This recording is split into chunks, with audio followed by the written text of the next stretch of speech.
ewan ko kung nagpapasalamat si Inday Sara. Ay, salamat. Napunta na kay Neri na Miranda at kay Maris Racal at Anthony Jennings ang issue, hindi na sa akin.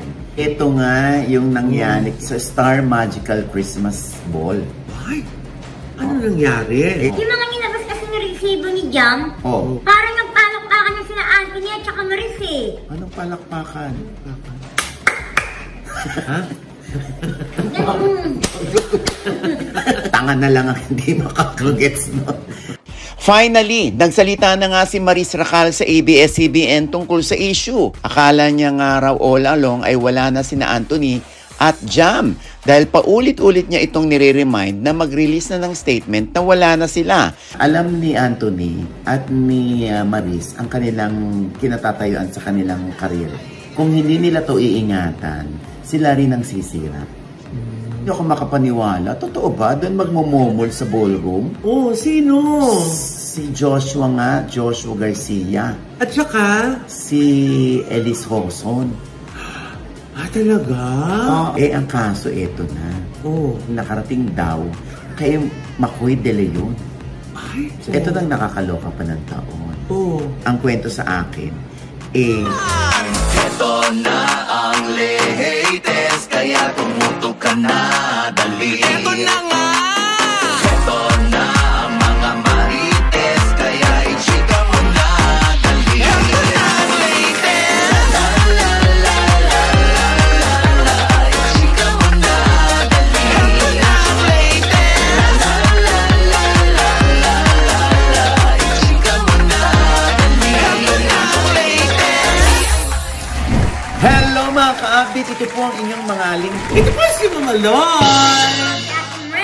At ito naman po si Papa O, si Diaz, ano pa nga ba? Ang lagi niyong inihirit sa amin. Ay! I-chika mo na! La la la la la la la la, i-chika na namin dali. Pagod na rin yung boses ko. Oo nga, nakakaloka. Oo, pasensya na. Okay, so nakakaloka. Ang init ng ngayon, panahon. Alam mo, ulan ngayon, pero mga isyong pinag-uusapan ngayon, talaga namang tinatalo na ang mga teleserye. Di ba nauna na dyan, ikinumpara yung kay VP Inday Sara. Dahil sunod-sunod nga yung mga lumalabas sa kanya, no? Tapos ngayon naman parang natabunan na, ewan ko kung nagpapasalamat si Inday Sara. Ay, salamat. Napunta na kay Neri na Miranda at kay Maris Racal at Anthony Jennings ang issue, hindi na sa akin. Nakakaloka. Parang madadagdagan pa yan ngayong araw sa ibabalita mo mamaya. Ito na nakakaloka. Naku, Diyos ko. Ay, naku, hindi nyo kakayanin. Ano ba yun? Ito nga yung nangyari sa Star Magical Christmas Ball. Ay, ano nangyari? Ito mamaya na yan. Ito na muna, nakakaloka. O at least, diba, nakahinga na tayo ng maluwag. Dahil nga si Neri na Miranda ay laya na. Yun ay pansamantalang laya kasi medyo nabutasan yung desisyon na siya ay ikulong ng no bail. Dahil ano nga inilatag doon na dahilan? Ayun nga, Nay, kasi nga daw, hindi na-receive ni Neri yung information na merong preliminary investigation. Na yung subpoena sa Batangas na ipadala ng September. Mali ang address. Mali. Kaya unaware. Unaware siya na meron pala siyang hearing, di ba? Kaya siya na-issue ng warrant of arrest. Okay. So yun nga, dahil nga doon sa apila ng abogado, napagbigyan ng korte, na ibasura yung warrant of arrest. Pero yung about sa information, hindi na nabigay ng korte, na-deny. Kaya ang inutos na ng korte, magkaroon ng preliminary investigation ulit. Mahusay ang mga abogado ni Neri. So may nakausap nga rin tayong lawyer, no? At ang sinasabi ay kailangan mo na magkaroon ng preliminary investigation bago magbaba ng warrant of arrest. So kailangan dito pa lang maayos na ito. Kasi pwedeng bumalik sa dati ito. According to Attorney Hazel Luna. Pwedeng bumalik sa dati at mabalik yung Nobel. So, nakakulong siya tapos Nobel pa yon. So, dapat dito pa lang, ngayon nakarelease na si Neri. Yung battery of lawyers ang kailangan siguro dito. They're gonna work overtime. Talagang lahat ng remedies ng batas talagang gagamitin nila para maisalba si Neri. At least, kuya. Kasi ako nanay din ako. Parang mukha kang tata. Ano? Hindi. At least, kuya, natutuwa yung mga anak ni Neri. Kasi syempre magkakasama-sama sila ngayong Pasko at Bagong Taon, di ba? Well, may point ka naman dyan, ano? Kasi yun nga yung mga headlines before, no? Na dahil nga na-delay yung hearing ni Neri for next year. Kaya ang ipinalagay nila na ay naku, mukhang doon sa loob magpapasko at Bagong Taon si Neri. Sa akin si Neri, no? Mabait naman si Neri. Talagang tsaka tumutulong talaga siya sa mga tao. Katulad ng una nating mga sinabi dito. Siguro, no, napunteriya lang talaga siya. At the same time, naresibuhan si Neri noon na naghihikayat ng mga investors. Kaya siya nasama doon sa demanda. Si Peachy, Nay, ano ba balita? Si Peachy ay haharapin yan. Yun naman. Si Rufa May. Bakit hindi na kilala ko si Peachy? Si Rufa May haharapin yan. Dahil, alam mo ng lola mo, tulad ng sinabi rin natin, na raketera lang talaga yan. Pero, hindi para manggancho at hindi para mang-dispalko siya ng pera ng ibang tao. Yun nga ang rason ni Peachy kahit nga ako, natnalbogan ng cheque. Kala ko fully paid na ako. Ganun yung pagkasabi? Rufa May ba yan, Nay, o Noy? Ano yun? Tindeng. May sinasabi. Parang si Noy Si Noy ba? Oo. Ay, alam mo naman, no, Noy. Go, go, go! Si Rufa May.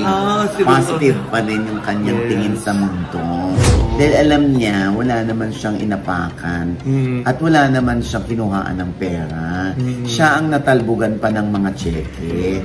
Sa Kaloy, alam mo ba, may good news si Rufa May. Nakahinga na siya ng maluwag dahil tila hindi na matutuloy ang warrant of arrest sa kanya. Sabi pa nga ni Peachy sa kanyang FB post, ayun na, tapos na. Amen. Hindi naman din sa ini-invalidate natin yung mga nagre-reklamo. Siyempre, gusto natin maka-online justisya, pero sana yung mga tamang dapat managot yung mapapanagot dito sa issue na to. Lalo na kung talagang walang kinalaman yung mga artista at hindi talaga sila nakinabang o nagkaroon ng share dyan sa mga investments na nakuha sa mga nagrereklamo. Unang hiling natin, mabalik sa kanila sana kung posible pa, no? Pangalawa, yun nga, kung meron dapat managot, managot sana yung tamang tao, hindi yung mga damay lang. Pero teka muna, Mama Loy. Kuya, nasan na yung may-ari ng Germacare? Nakulong din ba yun? Ayun na nga, wala naman tayong balita kung ang may-ari kasi niyan ay si Chanda Atienza at hindi rin natin alam kung nasaan siya or kung at large siya ngayon or nagtatago muna somewhere. Kasi syempre, alam mo naman, di ba, once mahuli ka ng malagyan ka ng poses, tapos mag-picture ka, mag-video ka, syempre kahihiyan yun. Di ba? Hindi naman natin alam, baka inaayos naman ni Chanda na ito, no? Pero mas maganda siguro, no, na harapin ito ng may-ari para yung mga inosenteng mga nilalang, hindi nadadamay. And speaking of damay, Nay. Bakit? Naku, eto na. Damay-damay na.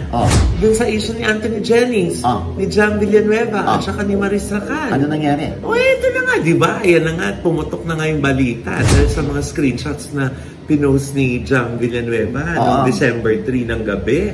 Di ba? Inumaga ako, kakaabang ng mga post. Kung meron pa kasunod. Di ba? Dahil hinabol natin yun dun sa balita ng last episode, di ba? Diyos ko, alam mo, parang teleserye din to, no? Nagkaroon ng sexting. Parang ganun nga. Or mga sexy chats. Mga sex chats o sexy chats. Harutan.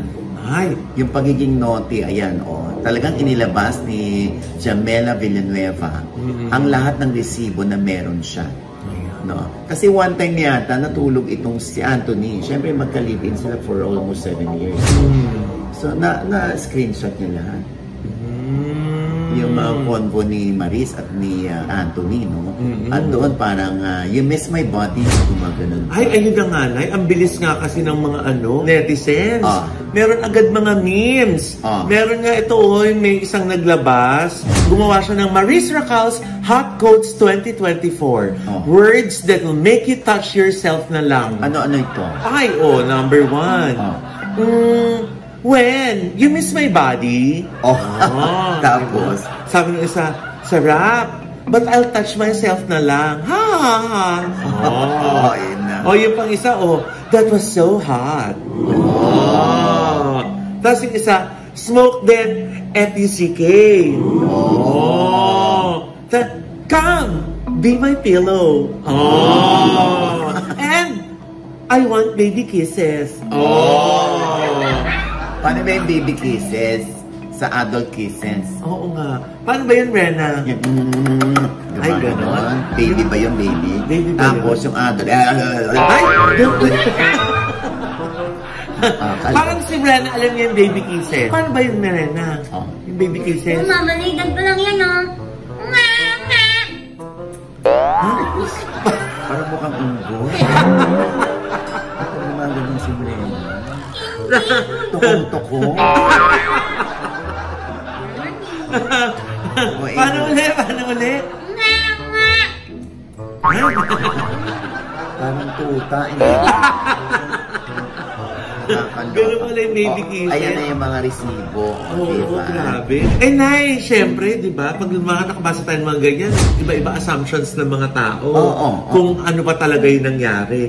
Sa palagay mo, Nay, totoo bang may namagitan or namamagitan kay Anthony Jennings at saka kay Maris Racal base dyan sa mga screenshots na nilabas ni Jam? Ako una, di ba, idininay na yan ni Anthony Jennings. Even Maris Racal, nung nag-split sila ni Rico Blanco, sinabi niya na siya ang may kasalanan, choice niya yun, kung ba't siya nakipag-split na kay Rico Blanco. Pero, June pa pala ito nangyayari. Ito na nga, Nay, kasi nung July 12, lumabas yung interview ni Maris Racal, sabi niyang 3 weeks na silang hiwalay ni Rico Blanco. So, kung magbabacktrack tayo, overlapping. Yung first post na nilagay ni Jam is dated June 28. So, parang malapit yun dun sa 3 weeks na ago na naghiwalay si Rico.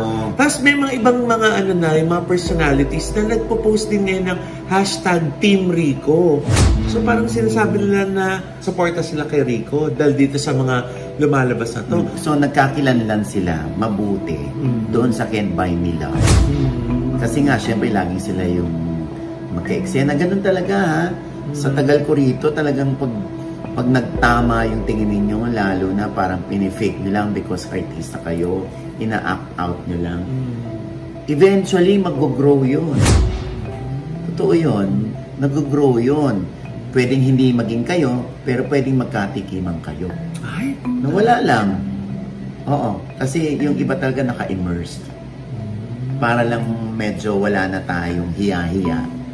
Kumbaga nagkaroon na ng sampingan yung mga ganon. Sila Maris, Kuya, tsaka si Anthony? Uy, wala ako sinasabi. Generally speaking, ito naman si Imrena. Kasi kung nagkasampingan, sila makakasagot nun. Pero Kuya, teka. Yung mga nilabas kasi ng resibo ni Jam, Oh. parang nagpalakpakan na sila Anthony at tsaka Maris eh. Anong palakpakan?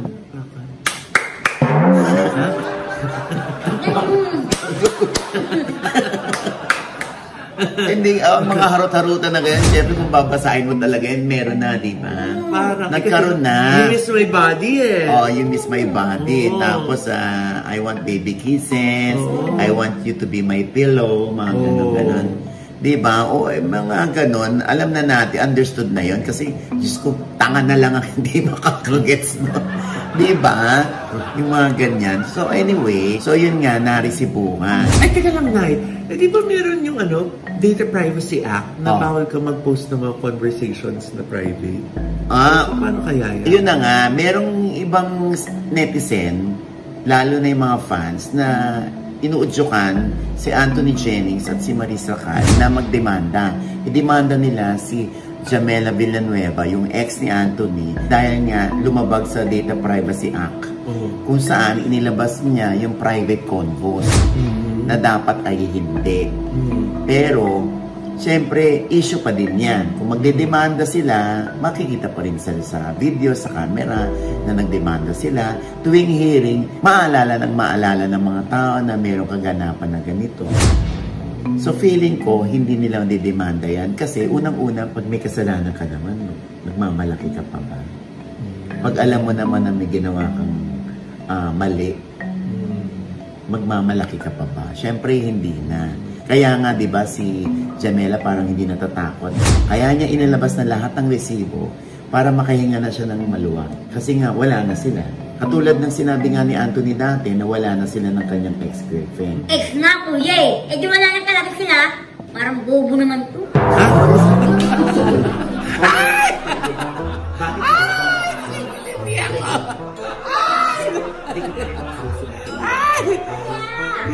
Dede ka parang parang bato. Bigla lang. Kasi ito naman Bato ba yan naman yan, Brenna? Ito yung dumilikit sa akin, nakakatusok eh. Parang na-offend ako slide. Bobo talaga ako, Brenna. Grabe si Brenna. Ex na nga, kuya, di ba? So matalino ka. Hindi naman. Anyway, nagkaano lang, parang nagkaroon lang ng redundancy. Ito naman. Oo nga. Kasi nga, nung nawala na sila ng kanyang girlfriend. Okay ka? So, nakahinga na siya ng maluwang. Pangalawa, kailangan niya ilabas to kasi binabas siya ng mga fans. Oo. Para daw sa kanya at sa kanyang pamilya. Pangatlo, ito yung pinakamatinding sinabi niya sa mga kababaihan, bilin niya sa mga babae, don't be like me. Ibig sabihin, hinayaan niya, inalaw niya ng ganon si Anthony. Napaniwala siya ni Anthony Jennings na love team lang yon. For the love team lang yung lahat ng ginagawa niya. Eh, hindi naman pala ganun. So, lumalabas, Loy, na inaamin din ni Jam na meron din siyang mali. Eh, sa tingin mo, Nay, sanahan tong kwentong to. Saka, paano to? May bagong show si Anthony, saka si Maris, di ba? Ayun na nga. May incognito sila. Na, kuya, na hindi pinayagang ma-interview sila one-on-one. Naman din yung mga press, kuya. At nandun din ako. Oo nga reporter na reporter ka. Tama. So tapos, kaso nga lang, blurred yung camera, no? Bakit nga ba blurred? Bakit yung cellphone na maloy? Pangit yung cell. Gaga ka kasi, naka-reverse ka kasi ng siya. Nakita kasi siya. Hindi, kuya. So yun na. So, bukod dyan, meron pa silang yung and the breadwinner is. Ay, oo, kasama din sila dun. Oo, di ba? Tapos, meron silang launching movie pang February showing ng ABS-CBN Production. Kasi ni-launch na yung kanilang team up. Oo. Eh, maapektuhan ba nito yung nung isong to yung mga proyekto nilang yun, Nay? Somehow, yes. Kasi, syempre, yung iba, mabubuisit kay Maris. Yung iba, mabubuisit kay Anthony Jennings. Yung karamihan, mabubuisit sa kanilang dalawa bilang suporta dun kay Jamela. Kumbaga, hindi nila tatangkilikin yung movie. Pero kung wala namang pakialam ang mga netizens sa mga issue at ang concern nila ay yung acting. Na hinangaan nila yung husay sa pag-arte ni Maris at ni Anthony. Panonoorin pa rin nila yung mga pelikulang kinabibilangan ng dalawa. Ganun lang naman yon. Maiintindihan mo yung mga ayaw manood. Maiintindihan mo rin yung mga gustong manood. Eh, ito nga na, habang sinshot natin to, meron siyang supposedly parang launch nung isang produktong ini-endorse niya. Eh, matutuloy kaya yun? Oo nga kasi December 2, nag-post si Maris na meron siyang press launch. Snail White ito Doon sa mismong IG account ng Snail White ay naka-off ang comment section kung saan nandun naka-picture si Maris. Alam ni Anthony at ni Maris ang kanilang kinatatayuan sa kanilang career. kung hindi nila to iingatan, sila rin ang sisira. Hindi ang ibang tao. Hindi rin naman natin sinasabing magpaka-anghel kayo. Pero mas maganda, tapusin nyo na muna yung kabanata, i-close nyo muna yung chapter ng mga naging jowa nyo.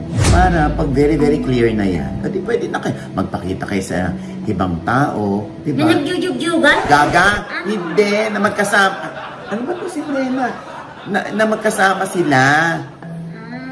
Oo, diba? At least wala nang iisipin ibang tao. Uy, sila na ba? So, magpapalamig muna yung dalawa na, feeling mo? Hindi mo na natin sila makikita, lalo sa promo nung And the Breadwinner Is, at saka Incognito. Hindi naman natin alam kasi aabangan talaga yung sagot nila. Oo.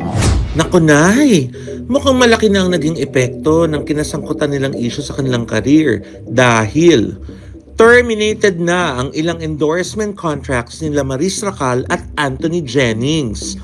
May ilang brands na kasi na naglabas ng statements ng kanilang difficult decision to end their partnership with their endorsers. Kabilang na dito ay isang sikat na food chain, a leading energy drink brand, a prominent potatoes na company, at isang cosmetic brand.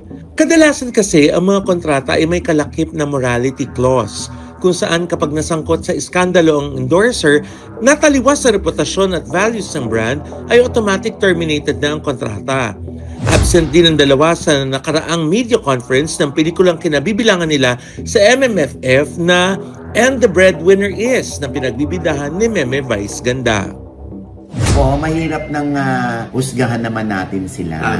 Kaya nga lang, maraming naniniwala kasi kay Jamela. Lalo na nag-deny na for so many times itong dalawa. Kaya ingat-ingat na, ha? Oo. Basta lagi niyong tatandaan, mga anak, na kayo ay may career at depende sa inyo dahil hindi lang manager ninyo ang magmamanage ang career ninyo. Lalo't higit kayo. Magbabalik po ang dalawa. Hi! Sorry. Marami naman na nagpapatotoo na mas naniniwala sila ngayon kay Rico. Merong hashtag Team Rico. Oo. Dami ngayon sa FB niyan. Oo. Na parang nag-ano sila ng suporta kay Rico at sinasabi nila na iba daw yung level of maturity ni Rico dahil amid sa mga rason kung ba't sila nag-break nanatili siyang tahimik. Totoo yan. Ako lalo akong humanga kay Rico Blanco kasi hindi siya nagsasalita. True gentleman. Kumbaga hindi akong para magsalita dyan kundi ang tadhana. Parang ganun Tinan mo yan nagkaroon pa ng pinotoshop pa yata itong yung nasa TV si Rico. Mga resibo ni Jamela Villanueva ang nakalagay doon sa TV, di ba? Tapos si Maris daw. Inilipat na raw ni Andrea Brillantes ang corona kay Maris. Ay, may ganun din? Alam mo talaga ang mga Pinoy, pagdating sa paggawa ng mga memes, ng mga picture talaga, grabe yung humor. Tama. Kaya hindi lang yan, marami pa yan maglalabasan. Finally, nagsalita na nga si Maris Racal sa ABS-CBN tungkol sa issue. Ayon kay Maris, hindi na niya alam kung saan siya pupunta. Sa tuwing lalakad siya sa labas, pakiramdam niya ay para siyang nakahubad. Hiyang-hiya daw siya. Akala niya nga raw all along ay wala na sina Anthony at Jam dahil paulit-ulit niya itong nire-remind na mag-release na ng statement na wala na sila. Pero nung Incognito MediaCon ay medyo cold na raw talaga siya kay Anthony pero sinabi na nito na wala na nga sila ni Jam pero huli na ang lahat. Nailabas na nga ni Jam ang mga screenshots ni Anthony at Maris. Makikitang iyak ng iyak si Maris, nakita pa raw tuloy ng mga tao kung ano siya sa tunay na buhay, lalo na kapag nagmamahal. In fairness kay Maris nag-reach out naman siya last November kay Jam pero hindi siya sinagot nito. Ganun pa man, humihingi siya ng sorry kay Jam sa lahat ng nasaktan niya, sa publiko, sa lahat ng fans sa sumuporta sa kanya for 10 years. Pangako ni Maris, magpapatuloy siya sa pagtatrabaho para makabangon muli mula sa isyong ito. Samantala, maraming humanga at nakaunawa pagkatapos magsalita ni Maris. Habang ang iba naman na hindi makamove on sa cheating na naganap at yung iba'y nangakong ibabalik ang suporta kay Maris.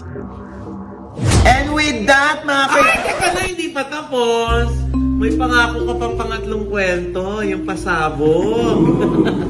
Ito na nga. Yung nangyari sa Hindi. Star Magical Christmas Ball. Ito, okay. May disclaimer ako dito, ha. Ito'y naikwento lang sa atin, ano. Oo. Wala ho kami doon sa Star Magical Ball. Na ginanap kamakailan lang. Ito, itatanong lang natin to, ha. May nagkwento lang sa akin. Biro mo, wala tayo din, pero alam mo pa rin, ha? Oo. Sabi ko kasi, pag na-invite tayo, mas nahihiya ako magkwento eh, pag may alam ako eh. Kasi pag nakikita ko doon, sige lang, okay lang yan. No? Pero para ibalita yun, hindi. Baliktad, ano? Pag na-iimbita kami, behave kami. Pag hindi kami na-iimbita, ayan, lalong dumarating yung mga chika. Kuya, hindi ka naman nagpaparinig na next time, imbitahan ka na. Hindi naman. Ito ay nakarating lamang sa atin na gaano katotoo na doon sa ballroom ay totoo ba? Momol. Ang term sa akin nung nagparating sa akin ay momol. Make-out lang. Oo, ano ibig sabihin ng make-out lang?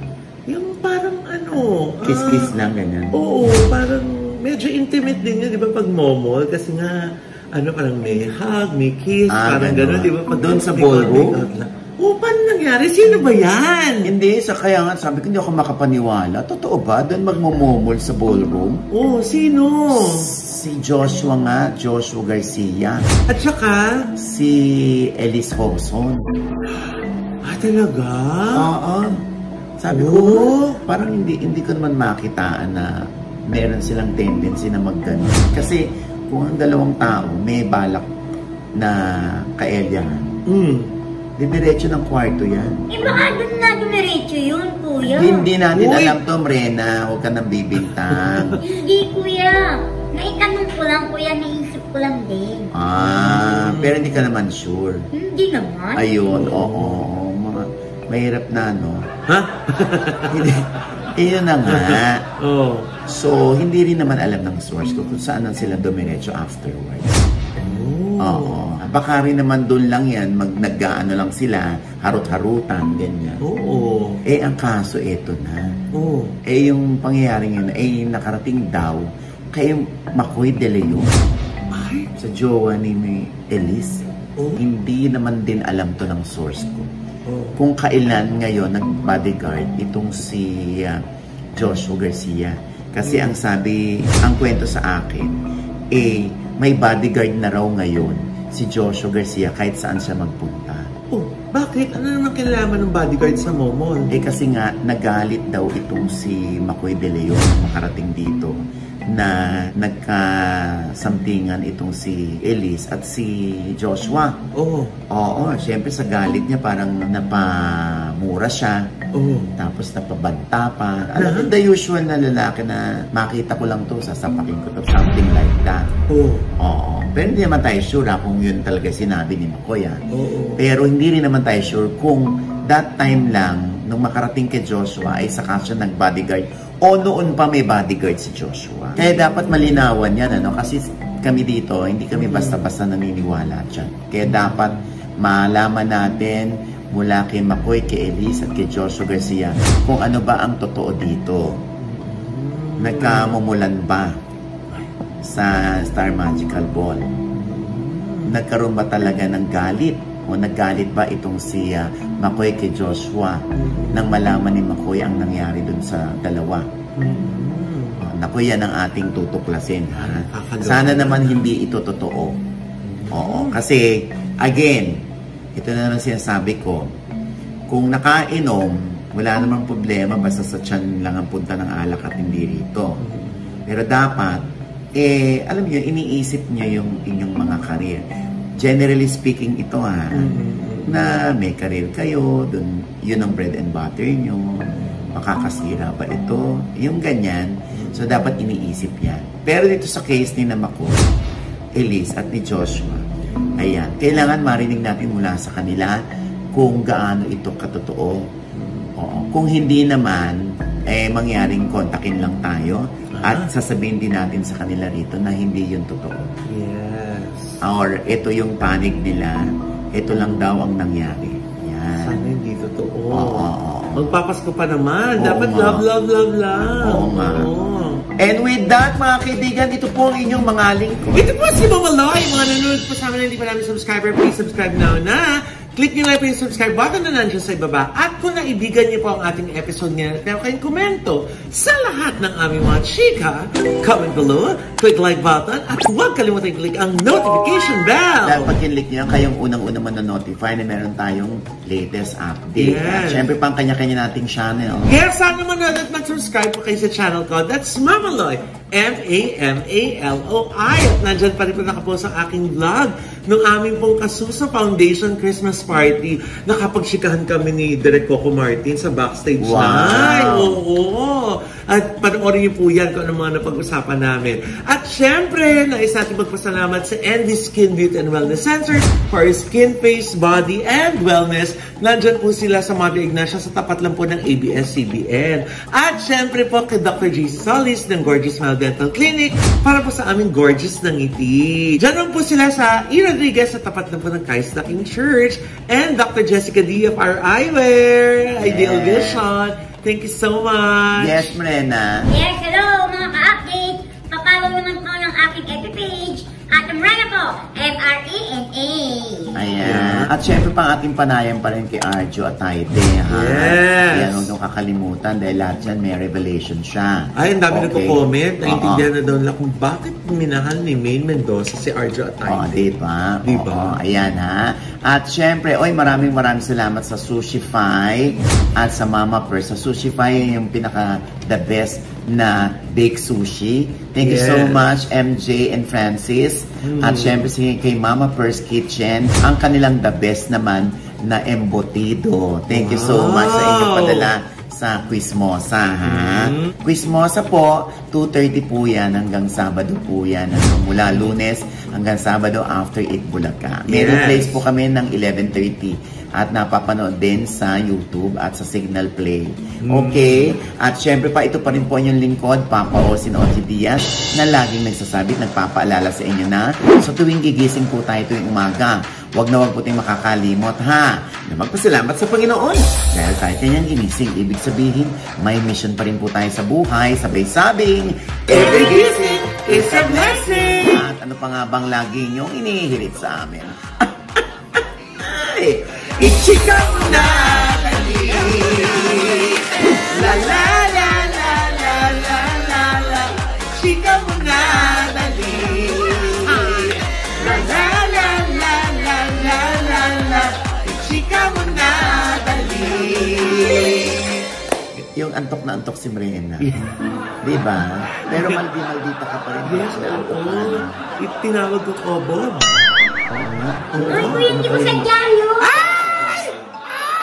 Anong pinaalala mo? Dikit mo sa kanya. Ay, Brenna, oh! Ay, ang puti, oh! Ay!